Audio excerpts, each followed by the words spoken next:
Hello दोस्तों, कैसे हो आप सब। उम्मीद करते हैं आप लोग अच्छे होंगे। मैं हूं कुमार हीरो सर और जैसा कि आपको पता है कि अभी मैं आप सब लोगों के लिए एक स्पेशल वीडियो बना रहा हूं।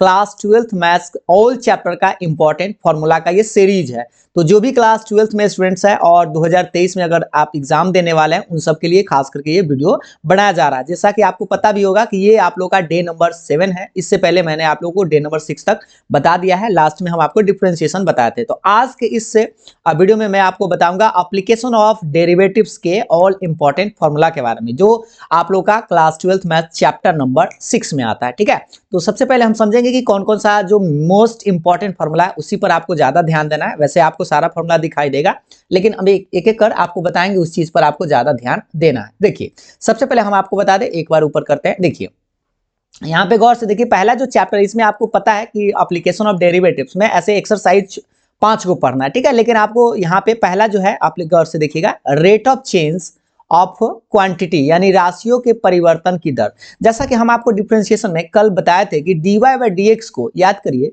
कि dy बाई dx को हम लोग 2-3 को नाम से जाने थे, है ना। एक बार x के सापेक्ष अवकलज बोलते हैं और एक बार बोले थे कि यही राशियों के परिवर्तन की दर यानी कि द रेट ऑफ चेंज, और एक बोले थे स्लोप ऑफ टेंजेंट, है ना। एक बार आप जरूर जो डे नंबर 6 है उसको जरूर आप देख लीजिएगा अगर आप नहीं देखे हैं तो। समझिए यहां पर क्या है कि द रेट ऑफ चेंज कहने का मतलब आपको डिफरेंशिएशन ही करना है। सीधी सी बात आप समझिएगा, द रेट ऑफ चेंज मतलब डिफरेंशिएशन करना है। लेकिन हाँ, याद रखिएगा ये जो dy बाई dx हम आपको बताए थे कि जो ऊपर में होता है ना उसमें आपको चेंज करना होता है।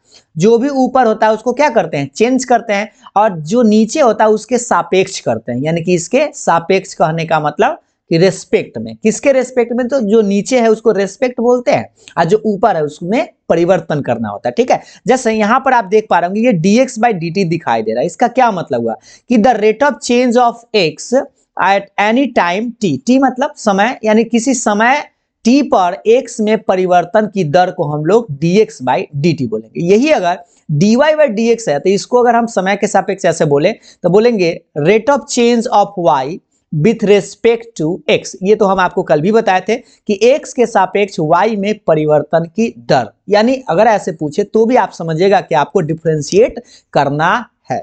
तो खास करके यहां पर आपको करना क्या है, ये सवाल जो है, ये जो आपको टॉपिक आपको हम समझा रहे हैं, इसे फायदा क्या है, तो एगो 2 नंबर का सवाल और एगो 1 नंबर का सवाल आपसे ऑब्जेक्टिव में पूछा जाता है क्लास 12th के मैथ के एग्जाम में। क्या कि कोई वृत्त है और वृत्त के क्षेत्रफल में परिवर्तन की दर आपसे पूछेगा, यानी कि the rate of change of area आपसे पूछेगा, तो उसको बोलते हैं डी ए और बाई, और जिसके सापेक्ष बोले उसको नीचे। देखिए ए से एरिया मतलब क्षेत्रफल, तो अगर क्षेत्रफल में परिवर्तन पूछे तो लिखिएगा ऊपर में डी ए, और नीचे में आपको क्या लिखना है, त्रिज्या के सापेक्ष तो डी आर लिखिएगा। ये आपसे पूछता है और इसमें आपको आर का मान 10 या 5 सेंटीमीटर रखने के लिए कह दिया जाता है। ठीक है, जैसे एक छोटा सा सवाल ही हम आपको बता देते हैं, इसको थोड़ा सा इरेज कर देते हैं। देखिएगा एक सवाल आप लोगों से पूछते हैं, अगर आप बात समझ में आ गया होगा, तो एक वृत्त है और जिसका की रेडियस जो है 5 सेंटीमीटर है। ठीक है, और इसके क्षेत्रफल में परिवर्तन की दर निकालना, मतलब डीए बाई डी आर आपको निकालना है और इसमें आर का मान 5 सेंटीमीटर रख के आंसर बताना है। आप लोग जल्दी से कमेंट करिए। तो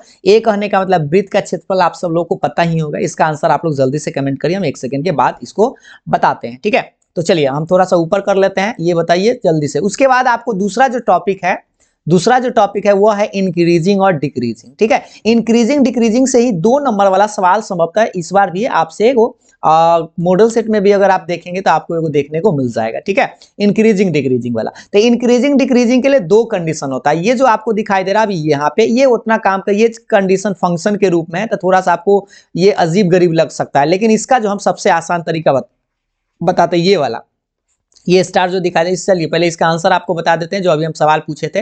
देखिए सबसे पहले आप जानते हैं, सब लोगों को पता है कि एरिया क्या होता है, जैसा कि आपको पता है। इसको थोड़ा सा हटाते हैं, देखिएगा आपसे पूछा क्या गया, डीए बाई डी आर। तो सबसे पहले आप बताइए एरिया ए बराबर क्या होता है, पाई आर स्क्वायर होता है। इसको डिफरेंशिएशन आर के रेस्पेक्ट में करना है, तो डी बाई डी आर ऐसे लगा देंगे, डी बाई डी आर और पाई आर स्क्वायर। ठीक है, पाई को कांस्टेंट कर बाहर कर देंगे और आर स्क्वायर का क्या होता है, 2r होता है, यानी 2 पाई आर आ गया। और इसमें आपको लास्ट में आर का मान जो भी सेंटीमीटर दिए हुए रख देना है। तो यहाँ पर रखेंगे तो बताइए क्या आएगा, D A by D R बराबर, सोच लीजिए, इसको थोड़ा सा हटा देते हैं। सोचिए आपका आंसर कितना आया, यहां से आप कर पाएंगे, पाई के पाई रहेगा, 2 के 2 रहेगा और आर का मान 5 दिए हुए, तो 5 दूनी 10 पाई सेंटीमीटर स्क्वायर पर सेंटीमीटर, ये आपका आंसर है। और हाँ, ये जो हम सेंटीमीटर स्क्वायर पर सेंटीमीटर किसके लिए लगाएं, जैसे देखिए एरिया का मतलब सेंटीमीटर स्क्वायर, आई आर मतलब त्रिज्या है तो सेंटीमीटर में रहेगा, और यही टाइम रहे टी तो सेकंड यहाँ लिखते या मिनट लिखते, ठीक है। तो ये आप लोग का 2 नंबर का सवाल ऐसे पूछा जाता है, जो पहला टॉपिक से था। दूसरा इंक्रीजिंग डिक्रीजिंग हम आपको समझा रहे थे, थोड़ा सा देखिएगा। ऐसे आप ये जान लीजिए, थोड़ा सा ये इंटरवल में भी जानकारी के लिए आप जान सकते हैं, इंक्रीजिंग कब होता है मतलब वर्धमान कब होता है, फिर एक होता है स्ट्रिक्टली इंक्रीजिंग यानी कि निरंतर वर्धमान होता है, और एक होता है डिक्रीजिंग यानी कि ह्रासमान, और एक होता है स्ट्रिक्टली डिक्रीजिंग यानी कि निरंतर ह्रासमान, ठीक है। तो थोड़ा सा कंडीशन आप याद रख सकते हैं, बिना डिफरेंशिएशन का भी आप चेक कर पाएंगे। जैसे 2 गो नंबर आप कोई ले लीजिएगा, x1 छोटा है x2 करके, और अगर आप ये दिखा पाते हैं fx1 छोटा है बराबर है, यहाँ पर छोटा का भी साइन है और मतलब बराबर का भी साइन है, अगर x1 x2 से छोटा आप लेते हैं और अगर आप ऐसा दिखा देते हैं तो समझिएगा कि वो जो फंक्शन है वह इंक्रीजिंग है, ठीक है। और अगर यही स्ट्रिक्टली इंक्रीजिंग कब होगा, ये जो बराबर का साइन है ना, इसमें बराबर का साइन नहीं रहे, ये देखिए तनका का अंतर है, बराबर का साइन रहे तो सीधा वर्धमान बोलिएगा, अब बराबर के मतलब बराबर का साइन न रहे तो उसको निरंतर वर्धमान यानी कि स्ट्रिक्टली लगातार बढ़ रहा ऐसे बोलते हैं, ठीक है। यही देखिए डिक्रीजिंग कब बोलते हैं, तो याद रखिए ये जो यहाँ पर छोटा का साइन था ये अब बड़ा का साइन हो जाएगा, ऐसे उलट जाएगा, गौर से देखिए fx1 बड़ा या बराबर हो जाएगा fx2 के। ये स्ट्रिक्टली डिक्रीजिंग कब होता है, तो ऐसे देखिए ये जो है अब इसमें बराबर का साइन नहीं रहेगा, यानी fx1 का मान बड़ा हो जाएगा fx2 से। तो ये जो पैटर्न है ना बिना डिफ्रेंशिएशन के, तो थोड़ा सा आपको समझ में कम आएगा, लेकिन आपको ये टेंशन नहीं लेना है, इससे आपको नहीं बनाना है। आपको बताते हैं नीचे वाला एक और जो तरीका है डिफ्रेंशिएशन के मदद से, ये समझिएगा, इसको आप बढ़िया से समझ पाएंगे। ये देखिए यहाँ पे आपको ये दिखाई दे रहा है F is continuous on interval में आपको दिया हुआ रहेगा, एक इंटरवल आपको पता रहेगा ए बी, और आपसे उसमें पकाएगा डिफरेंशिएबल ओपन इंटरवल, ये सब तो आपको कुछ ज्यादा टेंशन नहीं लेना है, ये सब कह दिया गया है। माना कि एफ जो है अंतराल ए बी पर संतत है और खुला अंतराल ए बी पर अवकलनीय है, तो आपको उतना टेंशन नहीं लेना है। आपको क्या करना है, नंबर 1 नंबर 2 नंबर 3 और नंबर 4 को अच्छा से समझ लेना है। बस आपसे कहा जाएगा कि इंक्रीजिंग निकालने के लिए, तो इंक्रीजिंग का कंडीशन क्या होता है, मतलब वर्धमान का कंडीशन क्या होता है, बस ये याद रखना। देखिए पहला में आप इस गौर से देखिएगा, ये क्या है, एफ डैश एक्स का मान, एफ डैश मतलब एक बार डिफरेंशिएशन, एफ डैश एक्स मतलब बताइए जल्दी से, एक बार डिफरेंशिएशन। तो एफ डैश एक्स का मान अगर 0 से बड़ा और बराबर आता है तब हम उस फंक्शन को बोलेंगे कि वह इंक्रीजिंग है, किस में, तो इस इंटरवल में a, b में, ठीक है। और अगर यही स्ट्रिक्टली इंक्रीजिंग यानी निरंतर वर्धमान, इसको कब कहा जाएगा, जब इसमें एफ डैश एक्स का मान सीधा सीधा 0 से बड़ा है। इसमें देखिए इसमें बराबर का भी साइन था लेकिन इसमें बराबर का साइन न है, अगर बराबर का साइन है तो उसको सीधा सीधा वर्धमान मतलब इंक्रीजिंग, और बराबर के साइन न है तो उसको बोलते हैं निरंतर वर्धमान मतलब स्ट्रिक्टली इंक्रीजिंग, ठीक है। इस सब पर अभी हम आपको 2 नंबर वाला सवाल 1 नंबर वाला सवाल भी बताएंगे, लेकिन यहाँ तो हम आपको स्पेशल फॉर्मूला समझा रहे हैं, तो बस आपको ये कंडीशन याद रखना है, ठीक है। यही डिक्रीजिंग कब कहा जाएगा, जब 0 से छोटा आएगा। 0 देखिए एक बात ऐसे भी समझ सकते हैं, 0 से बड़ा कहने का मतलब पॉजिटिव आएगा और 0 से ये छोटा कहने का मतलब निगेटिव आएगा, ठीक है। बराबर 0 भी आ सकता है या 0 से बढ़ तो पॉजिटिव बोलेंगे, 0 आ सकता है सिर्फ बड़ा ही आएगा, 0 के बराबर नहीं आएगा तो उसको स्ट्रिक्टली इंक्रीजिंग बोलेंगे, लेकिन 0 से जब छोटा आ जाए और बराबर भी आए तो उसको डिक्रीजिंग, और स्ट्रिक्टली डिक्रीजिंग कब बोलेंगे मतलब निरंतर मतलब ह्रासमान कब बोलेंगे, जब एफ डैश एक्स का मान 0 से छोटा आवे, ठीक है। कंडीशन याद रखिए, इसमें बराबर का साइन इसमें नहीं है, इसमें बराबर का साइन इसमें नहीं है, ठीक है। तो 4 को कंडीशन हमेशा याद रखना, बराबर का साइन होगा, कहीं पे बराबर का साइन नहीं होगा, अच्छा से देख लीजिएगा, ठीक है। इसका स्क्रीनशॉट आप लोग ले लीजिए, ठीक। अब बताते हैं ये, तो आपसे क्या क्या पूछेगा, कोई फंक्शन दे दिया जाएगा और कोई इंटरवल में आपसे चेक करने के लिए कहेगा कि उसका आप बताइए कि क्या है से, ठीक है। तो जैसे आप छोटा सा एक सवाल पर भी हम आपको डिस्कशन कर लेते हैं ताकि आपको बात समझ में आ जाए। जैसे मान लीजिए आपसे पूछा एफ एक्स बराबर साइन एक्स, ठीक है, और आपसे क्या कहा कि ये एफ डैश एक्स का मान आप निकालिए पहले, तो साइन एक्स का आप जानते हैं कि कॉस एक्स होता है, और आपसे कहा इस इंटरवल में चेक करिए 0 से π/2 में, बताइए 0 से π/2 में एफ डैश एक्स का मान 0 से बड़ा आएगा कि छोटा आएगा, तो बताइए 0 से π/2 कौन सा घर होता है, सबको पता है ACTS, याद है ना सबको, ये पहला घर में है तो पहला तो सब प्लस में ही होता है, तो एफ डैश ये कॉस भी प्लस में आएगा यानी कि पॉजिटिव आएगा, 0 से बड़ा आएगा। और ये देखिए इस इंटरवल में 0 के बराबर भी होता है ना, cos 90 का मान 0, यानी इस तरह से लिखेंगे तो इसको बोलेंगे कि यह इंक्रीजिंग फंक्शन है यानी कि वर्धमान फलन है। वैसे हम आपको पूरा इस पर क्वेश्चन भी बताएंगे बाद में, पहले आप उतना टेंशन नहीं लीजिए, पहले आप बस आप एक बार इस 4 को कंडीशन को याद रखिए, 0 से बड़ा या बराबर, बड़ा 0, फिर 0 से छोटा या बराबर और 0 से छोटा, तो ये क्या क्या होता है बस आपको ये याद रखना है, ठीक है। अब हम आपको बताते हैं, वैसे आपको ये चैप्टर ज्यादा कीमती तो है नहीं, क्योंकि एक 2 नंबर वाला सवाल आप लोगों से इसमें पूछा जाता है। उसके बाद एक नंबर का सवाल यहां से भी आपका आ सकता है, गौर से देखिएगा। ये टेंजेंट्स एंड नॉर्मल से भी कभी कभी पूछ देता है कि स्पर्श रेखा और अभिलंब के बारे में, इसमें ढाल पूछेगा या समीकरण भी कभी पूछ सकता है। तो देखिए, ये आप जानते हैं कि एक्सिस होता है, ठीक है, ये एक्स एक्सिस वाई एक्सिस इस तरह से। तो ये जो कर्व है ना, ये कर्व आपको दिखाई दे रहा है, ये कर्व है, ये जो आपको कर्व दिखाई दे रहा है ये कर्व है। और इस पर अगर इसको टच करके निकलने वाला लाइन, ये सिर्फ छूना है एक बिंदु पर, तो इसको हम लोग स्पर्श रेखा बोलते हैं। और इस पर जो खारा रहता है ना, इस पर परपेंडिकुलर जो लाइन होता है उसको हम लोग नॉर्मल यानी कि अभिलंब बोलते हैं। तो आपसे दो तरह से सवाल पूछता है। पहला देखिएगा यहाँ पे कि slope of tangent to the curve y बराबर fx, यानी y का मान दिए हुए रहेगा फंक्शन के रूप में, ठीक है। और किसी पॉइंट पर आपसे पूछेगा कि उसका स्लोप क्या होगा, यानी कि वक्र y बराबर fx के बिंदु x1, y1 पर स्पर्श रेखा की ढाल या प्रवणता, ऐसा सवाल आपको देखने को मिला होगा। तो ढाल या प्रवणता पूछे तो आपको करना क्या, पहले डिफरेंशिएशन कर लेना है एक बार। जो भी फंक्शन यहाँ ना y बराबर दिए हुए है उसका डिफरेंशिएशन आप कर लीजिए, और उसमें जो x का मान y का मान देगा उसको आपको बैठा देना है, वही आपका आंसर आ जाएगा। ऐसा करते हैं, हम आपको एक छोटा सा उदाहरण भी पेश कर देते हैं, क्योंकि ये जो है सवाल ऐसे पूछा जाता है जो आप लोगों को आना चाहिए। जैसे देखिए, इसको हटा देते हैं, एक सेकेंड देखिएगा, गौर से देखिए। अगर ऐसे दे दिया जाए y बराबर आपसे कह दिया जाए एक्स स्क्वायर प्लस 2x है, ठीक है, और आपसे कहा जाए कि x बराबर 2 पर स्पर्श रेखा की ढाल बताइए, स्पर्श रेखा की ढाल बताइए, यानी कि आपसे पूछ दिया स्लोप ऑफ टेंजेंट। तो बताइए इसका आंसर क्या होगा, जल्दी से आप लोग कमेंट करिए। तो सबसे पहले आप इसको डिफरेंशिएशन कर देना है और उसमें x का मान 2 बैठा देना, वही आपका आंसर आएगा। लेकिन जल्दी से आप लोग कमेंट करिए। और यही सवाल हो सकता था कि स्लोप ऑफ नॉर्मल अगर आपसे पूछे, क्या पूछे, नॉर्मल यानी कि अभिलंब का, इसका आंसर आप लोग कमेंट करिए। तब तक हम आपको आगे ले चलते हैं। देखिए, अगर आपसे पूछे कि वक्र, गौर से देखिएगा, वक्र अगर यहां से देखिएगा कि बिंदु इतना पर अभिलंब की ढाल या प्रवणता पूछे, तो इसको कुछ नहीं करना है, उलट देना है। -1 बाई, देखिएगा, -1 by dy by dx at point, जो भी पॉइंट होगा वो तो रखेंगे ही रखेंगे उसमें, लेकिन ये -1 बाई कर देना है। नॉर्मल का पूछे तो -1 बाई, और सीधा सीधा अभिलंब यानी टेंजेंट का पूछे तो आपको dy बाई dx ही लिखना है और मान बैठा देना। जैसे अभी हम आपसे एक छोटा सा सवाल यहाँ जो पूछे, गौर से देखिए, इसको समझिए थोड़ा सा बढ़िया से। क्या पूछा गया, गौर से देखिए, पहले y बराबर पता है तो इसका आप dy बाई dx निकाल ही सकते हैं। तो जल्दी से dy बाई dx बताइए, एक्स स्क्वायर का 2x होगा और 2x का 2, ये डिफरेंशिएशन हो गया। अब इसमें आपको करना क्या है, बस x का मान 2 रख देना है। तो आप x का मान 2 तो रख ही सकते हैं। तो देखिए, x का मान 2 जब रखेंगे तो क्या आएगा, 2 गुने 2 प्लस में 2, यानी 2 दूना 4 और 2 6, यानी कि 6 आप लोग का आंसर है। बस ऑब्जेक्टिव की बात है, 2 नंबर में भी रहे तो डिफरेंशिएशन करिए, इसमें मान रख दीजिए और आप लिख सकते हैं कि slope of tangent, slope of tangent ये यानी कि स्पर्श रेखा की ढाल जो है कितना आएगा, स्पर्श रेखा की ढाल, ढाल बराबर आप लिख लीजिएगा कितना, 6, ये आपका आंसर आ गया। बात समझ में आ गया ना। तो इस तरह से आप बड़ी आसानी से बना सकते। लेकिन यही अगर नॉर्मल का पूछा जाता तो नॉर्मल का थोड़ा सा आप देख लीजिए, नॉर्मल का फॉर्मूला क्या बताया गया, -1 बाई कर दीजिएगा। क्या करिएगा, -1 बाई, तो मान ले कि 6 आंसर जो आया तो उसका जो नॉर्मल का पूछता था -1 बाई 6 आप लोग का आंसर होता है। बात समझ में है। अब यही में कभी कभी क्या होता है कि इक्वेशन पूछ देता है, तो इक्वेशन थोड़ा सा 5 नंबर का सवाल, लेकिन 5 नंबर का तो पूछता है नहीं। अगर 2 नंबर वाला पूछ दे कभी तो आप ध्यान से देख लीजिए।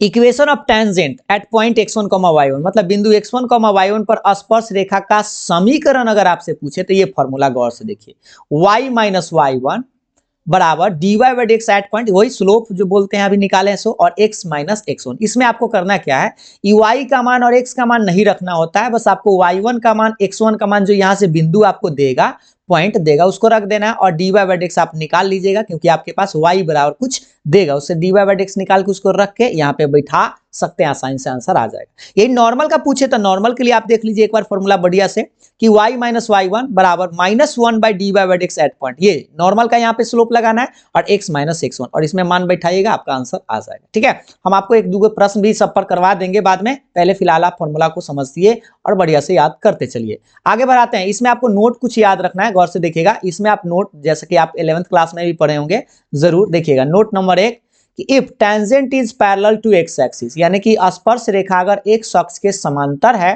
तो याद रखिएगा कि dy बाई dx किसके बराबर, जीरो के बराबर। यानी कि कभी कभी आपसे कह देगा कि स्पर्श रेखा अगर x अक्ष के समांतर है तो x का मान निकालिए, तो आपको करना क्या है, पहले एक बार डिफरेंशिएशन कर लीजिएगा, उसको किसके बराबर कर दीजिएगा, जीरो के बराबर। क्यों? क्योंकि x अक्ष के समांतर है, यानी कि ढाल उसका जीरो आएगा और उससे x का मान निकल जाएगा। यही चीज पूछे tangent is parallel to y axis, यानी कि y अक्ष के अगर समांतर का है तो उलट दीजिएगा, dx बटा dy जीरो के बराबर लिखिएगा। ठीक है, dx बटा dy किसके बराबर, जीरो के बराबर। याद रखिएगा x अक्ष के समांतर तो dy बाई dx जीरो और y अक्ष के समांतर dx बाई dy बराबर जीरो। यही चीज नोट नंबर 3 देखिएगा, टू लाइंस आर पैरेलल, यानी कि समांतर कब होगा, याद रखिएगा दो रेखा अगर आपको समांतर कब होता है, जब दोनों का ढाल बराबर होता है, यानी m1 बराबर m2, यानी पहला रेखा का ढाल और दूसरा रेखा का ढाल बराबर है, वही स्पर्श रेखा का ढाल निकालिएगा, दोनों का बराबर है तो उसको हम बोलते हैं पैरेलल है। यही चीज कि टू लाइंस आर परपेंडिकुलर, यानी कि लंब कब होगा, जब m1 गुने m2 बराबर -1। ये सब 11th क्लास में भी आप पढ़े होंगे, अगर पढ़े होंगे तब पढ़े होंगे, है ना। कहने का मतलब ये कि अगर आप 11th में भी पढ़े हैं तो आपको ये देखने को जरूर मिला होगा और आपको याद भी होगा। अब हम आपको ले चलते हैं आगे, आगे गौर से देखिएगा। अगला जो चैप्टर है आप लोग का, यानी कि अगला जो एक्सरसाइज आपको पढ़ना था, अप्रोक्सीमेशन, यानी कि सन्निकटन। वैसे तो आप सवाल इस सबसे पूछता नहीं है, लेकिन जान लीजिए थोड़ा सा कि अप्रोक्सीमेशन से क्या कैसे फॉर्मूला निकाला जाता है। ये अप्रोक्सीमेशन कहने का मतलब लगभग मान, जैसे रूट 27 का मान आपको पूछ देगा, रूट 26 का मान, जैसे रूट 25 का पूछता तो आप जल्दी से 5 बता देते हैं, लेकिन रूट 27 रूट 26 तो इसका परफेक्ट आंसर नहीं होता है, इसका दशमलव में निकाला जाता है। तो उस सब निकालने का ये तरीका है, गौर से देखिए। इसका फॉर्मूला होता है एफ एक्स प्लस, देखिए f x plus delta x बराबर f x plus f dash x into delta x. Delta x कहने का मतलब थोड़ा सा समझ लीजिए, डेल्टा एक्स मतलब ये 27 है ना, तो 27 में किसका वर्गमूल निकल जाएगा, 25 का, तो एक्स का मान यहाँ पे 25 हो गया, डेल्टा एक्स का मान 25 के बाद कितना बचा, 2, तो ये डेल्टा एक्स का मान 2, और इसमें आप मान बैठाइएगा ना तो आपका आंसर आ जाएगा। जैसे 25 का वर्गमूल निकालना, 26 का, 27 का, ये सब वर्गमूल जो है आप इस तरीका से निकाल पाएंगे। ठीक है, उसके बाद approximate change in volume, volume आयतन में कभी सन्निकट परिवर्तन पूछ दे तो उसका फॉर्मूला होता है dv बराबर dv बाई dx गुना में डेल्टा एक्स। डेल्टा एक्स कहने का मतलब स्मॉल चेंज होता है, ठीक है। और यही अप्रोक्सीमेट चेंज इन एरिया में पूछे, क्षेत्रफल में सन्निकट परिवर्तन, तो इसको बोलते हैं dA बराबर dA by dx into delta x. और ये सब हम आपको बता दें, अगर आप ऐसे तो पूछता है नहीं, लेकिन जानकारी के लिए बता देते थोड़ा सा। ये आप 6.3 आप एक्सरसाइज जब देखे होंगे तो आपको ये सब सवाल देखने को ऐसे मिलेगा। लास्टली जो है आपको 6.4 में, ठीक है, क्योंकि एप्लीकेशन ऑफ डेरिवेटिव यहाँ जो आपको बताए थे, थोड़ा सा यहाँ देख लीजिए। ये जो है नॉर्मल और स्लोप जो बताए थे, ये आपका 6.3 था, और ये जो है अप्रोक्सीमेशन 6.4। और लास्टली आपको एक पढ़ना क्या है, देख लीजिए यहाँ पे, मैक्सिमा एंड मिनिमा। ये याद दिखाई दे रहा है, ये है मैक्सिमा एंड मिनिमा, यानी कि महत्तम और न्यूनतम। तो पहले के सवाल में क्या होता है, अभी तो पैटर्न थोड़ा सा अलग अलग कर दिया है, पहले से मैक्सिमम और मिनिमम से भी एगो सवाल पूछ देता था, एक बार 5 नंबर के भी पूछ दिया था, और एक बार 2 नंबर का तो ऐसे आता ही है, 2 नंबर में चांस। तो देखिए, इसको फर्स्ट डेरिवेटिव एक टेस्ट होता है और एक होता है सेकंड डेरिवेटिव टेस्ट, यानी कि एक बार डिफरेंशिएशन करके भी आप टेस्ट कर सकते हैं कि मैक्सिमम है या मिनिमम है, या आप 2 बार डिफरेंशिएशन करके भी टेस्ट कर सकते हैं। तो सबसे पहले समझते हैं एक बार वाला में, ठीक है, यानी प्रथम अवकल परीक्षण। तो सबसे पहले करना क्या है, देखिए परिभाषा देखिए, एक नंबर देखिएगा, a function F x is maximum, महत्तम होगा एक्स बराबर ए पर, जब एफ डैश एक्स का मान, इसको थोड़ा सा देखिए, इसको पहले हटा देते हैं, नहीं तो ये आप कंफ्यूज ना हो जाए। गौर से देखिएगा, ये गौर से देखिए, ये एफ डैश एक्स जो दिखाई दे रहा है, ये पॉजिटिव टू निगेटिव जाए, मतलब पहले प्लस हो और बाद में माइनस हो। जैसे ये नंबर लाइन यहाँ पे आपको दिखाई दे रहा है, ये नंबर लाइन, ये यहाँ पे गौर से देखिए, ये जो पॉइंट है आपके पास ए है, ए से तन का पहले आपका पॉजिटिव आना चाहिए, बाद में आपका निगेटिव आना चाहिए। तो पहले प्लस और बाद में माइनस आए तो उस फंक्शन को हम लोग मैक्सिमम फलन बोलते हैं। और इसका मैक्सिमम वैल्यू अगर आपसे पूछे तो आप क्या करिएगा, फंक्शन में जो पॉइंट आएगा उसको आपको बैठा देना, और इससे आपका आंसर निकल जाएगा। और यही सवाल 5 नंबर का होता है। सबसे पहले आप डिफरेंशिएशन करना होगा, एक पॉइंट निकालना होगा ए, और उसके बाद उस पॉइंट को आपको डिफरेंशिएशन में रख के चेक करना होगा कि बड़ा है कि पहले प्लस है और बाद में माइनस है तो मैक्सिमम। और यही चीज उल्टा आवे, देखिए दूसरा देखिएगा, यहाँ पे दूसरा नंबर देखिए, a function F x is minimum, यानी न्यूनतम कब होगा, जब पहले माइनस आए अब बाद में प्लस आए, तब उसको मिनिमम बोलते हैं। और मिनिमम वैल्यू कैसे निकालेंगे, तो एफ ऑफ ए होता है, यानी जो पॉइंट आएगा ना, पहले आपको मेन पॉइंट निकालना होता है, तो डिफरेंशिएशन करके उसको 0 के बराबर करके एक्स का मान आ जाता है, ये पॉइंट होता है। सवाल भी हम आपको आगे चल के बताएंगे, लेकिन अभी आप जानकारी ले रहिए, तो क्वेश्चन जब बताएंगे तो आपको दिक्कत नहीं होगा। ठीक है, ये हो गया। और यही सेकंड डेरिवेटिव टेस्ट क्या होता है, मतलब 2 बार डिफरेंशिएशन करके भी आप पता कर पाएंगे कि फंक्शन मैक्सिमम है कि मिनिमम है। पहला से भी आप कर सकते हैं, दूसरा से भी कर सकते हैं। तो दूसरा में क्या होगा कि 2 बार आपको डिफरेंशिएशन करना होगा। जैसे देखिए ये आपको दिखाई दे रहा है, ये डबल डैश का मतलब समझते हैं ना, 2 बार। अगर डबल डैश एक्स का मान 0 से छोटा आवे, कथी आवे, 0 से छोटा है तब मैक्सिमम, इसमें उल्टे होता है, याद रखिएगा। 0 से छोटा आवे डबल डिफरेंशिएशन तो उसको मैक्सिमम बोलेंगे। लेकिन यही चीज अगर मान लीजिए 0 से बड़ा आ जाए डबल डिफरेंशिएशन का मान इस पॉइंट पर, ए पॉइंट पर, तब उसको हम लोग मिनिमम बोलेंगे, यानी कि न्यूनतम बोलेंगे। ठीक है, इसमें उल्टा याद रखिएगा। एक बार थोड़ा सा हम रिकैप करवा देते हैं, ध्यान से देखिएगा।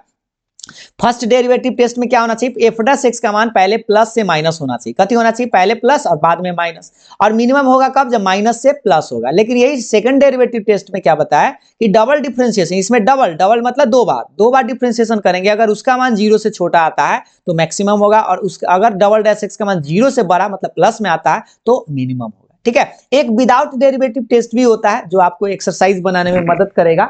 अगर, लेकिन अभी तो आपको उतना ध्यान देना नहीं है क्योंकि सवाल पूछता नहीं है। विदाउट डेरिवेटिव टेस्ट क्या होता है, बिना अवकल परीक्षण, बिना अवकले कर ले, मतलब बिना डिफरेंशिएशन को भी आप पता कर पाएंगे कि उसका मैक्सिमम वैल्यू या मिनिमम वैल्यू होगा। ठीक है, जैसे देखिए एफ एक्स का मान, कोई भी फंक्शन का मान अगर उससे छोटा या बराबर आता है, छोटा कहने का मतलब नीचे, जैसे मतलब पेंटिंग देखिएगा, इसका पेंटिंग देखिए, यहाँ पर पॉइंट ए है और पॉइंट से इधर आ रहा है, लेफ्ट साइड अगर जा रहा है तो समझिएगा कि इसका मिनिमम वैल्यू नहीं होगा, मैक्सिमम वैल्यू होगा। तो इसीलिए लिखा गया है मैक्सिमम वैल्यू इसका कितना होगा, ए होगा। जैसे कहने का मतलब ये लाइन आपको दिखाई दे रहा है। ठीक है, यहाँ पे 5 है और 5 से लेफ्ट जा रहा है इधर, तो इधर जा रहा है, तो इधर कहां तक जाएगा आपको पता नहीं जाएगा, क्योंकि इंफिनिटी माइनस में जाते रहेगा। लेकिन सबसे बड़ा मान आपको दिखाई दे रहा है क्या, 5 है, इसलिए इसका मैक्सिमम वैल्यू 5 है। यही उल्टा रहे, जैसे देख लीजिए एफ एक्स का मान अगर बड़ा है, ए से बड़ा, ये देखिए यह दिखाई दे रहा है, ये वाला घर देखिएगा ए है और ए से राइट साइड जा रहा है, तो राइट साइड कहां तक जा रहा है, अता पता लपता है। लेकिन हाँ, इसमें सबसे छोटा क्या है, ए है, तो इसमें हम मिनिमम वैल्यू होगा, इसलिए मिनिमम वैल्यू बराबर ए होगा। ये सब क्वेश्चन बताया जाएगा, तब आपको ज्यादा बढ़िया से समझ में आएगा। लेकिन फिलहाल आपको यहाँ से याद रखना क्या है, एक बार आप करिएगा क्या, रिकैप हम आपको करवा देते हैं, क्योंकि आपको ये थोड़ा सा अजीब गरीब लगा होगा। देखिए सबसे पहला चीज हम आपको मोस्ट इंपॉर्टेंट चीज पहले बता देते हैं कि कभी भी आपको राशियों में परिवर्तन की दर पूछे तो समझिएगा कि आपको डिफरेंशिएशन एक बार करना है और उसमें जो पॉइंट दे ले रहेगा उसको बैठा देना। जैसे ये खास करके ये वृत्त का क्षेत्रफल वाला पूछता है, ठीक है, इसके लिए ये। और उसके बाद एक होता है इंक्रीजिंग डिक्रीजिंग के लिए, थोड़ा सा ये समझ लीजिए, थोड़ा सा ये देखिए, मार्कर को हम चेंज करके दूसरा लिखते हैं ताकि आपको समझ में आए। ये ब्लैक वाला से लिखते हैं, ध्यान दीजिएगा। ये आपको याद रखना है, ये कंडीशन कि एफ डैश एक्स का मान 0 से बड़ा या बराबर आए तो इंक्रीजिंग, 0 से सिर्फ बड़ा है तो स्ट्रिक्टली इंक्रीजिंग, और 0 से छोटा या बराबर आया तो डिक्रीजिंग, और 0 से छोटा आवे तो स्ट्रिक्टली डिक्रीजिंग। ये आपको याद रखना है, ये 4 कंडीशन ये।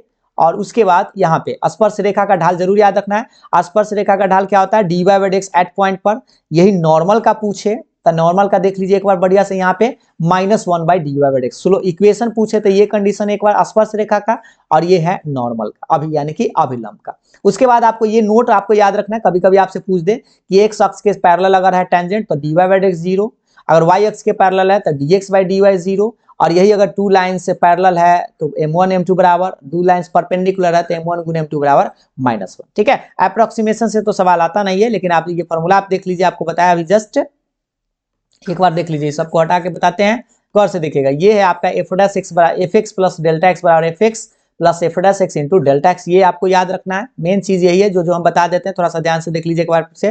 फंक्शन आपसे मैक्सिमम मिनिमम पूछे तो एक बार डिफरेंशिएशन करिए, उसका मान पहले प्लस और बाद में माइनस आवे तो मैक्सिमम, और अगर पहले ही माइनस आवे बाद में प्लस तो उसको बोलते हैं मिनिमम। ठीक है, अब सेकंड डेरिवेटिव टेस्ट में थोड़ा सा यहाँ देखिए कि एफ डैश एक्स का मान अगर 0 से छोटा है तो मैक्सिमम, 0 से बड़ा है तो वह मिनिमम होता है, उल्टा। और ये तो आपको क्वेश्चन ज्यादा काम का है नहीं, ये इतना ही आपको याद रखना है, मैक्सिमम और मिनिमम। ठीक है, तो हम करते क्या है, एक छोटा सा सवाल भी देखते हैं कि आप लोग बना पाते हैं कि नहीं। इसका आंसर आप हमें कमेंट करके जरूर बता दीजिएगा। करना क्या है थोड़ा सा देख लीजिए पहले। देखिए आप लोगों से सवाल ये है, ये एक वृत्त है, ठीक है, एक ये निश्चित रूप से पूछेगा ही पूछेगा। वृत्त के क्षेत्रफल में आपको परिवर्तन की दर निकालना है, किसमें, एरिया। क्षेत्रफल मतलब एरिया में परिवर्तन की दर आपको बताना है, कहने का मतलब डीए बाई dr आपको बताना है। जब r के मान जो है 4 सेंटीमीटर होगा तो आपको इसका आंसर कमेंट करके बता देना, क्योंकि इसी टाइप का एक सवाल निश्चित रूप से इस साल भी 2 नंबर में पूछेगा। तो चलिए आज के अंक को यहीं समाप्त कर देते हैं, और अगर आप इसको ज्यादा मेहनत नहीं करना चाहते हैं तो बस मेन टॉपिक को आप देख लीजिए, तो आपको कोई दिक्कत नहीं होगा इस चैप्टर के लिए। फिर हम आपको नेक्स्ट वीडियो में बताएंगे और मोस्ट इंपॉर्टेंट जो चैप्टर है इंटीग्रेशन का फॉर्मूला आपको हर हाल में याद होना ही चाहिए और बढ़िया से याद होना चाहिए, यानी कि कंफ्यूजन नहीं होना चाहिए। तो नेक्स्ट वीडियो में हम आपको इंटीग्रेशन लेकर आएंगे। तो आज के अंक को यहीं समाप्त कर देते हैं, फिर मिलते हैं नेक्स्ट वीडियो में। तब तक के लिए बाय बाय। लाइक शेयर जरूर करिएगा। Thank you.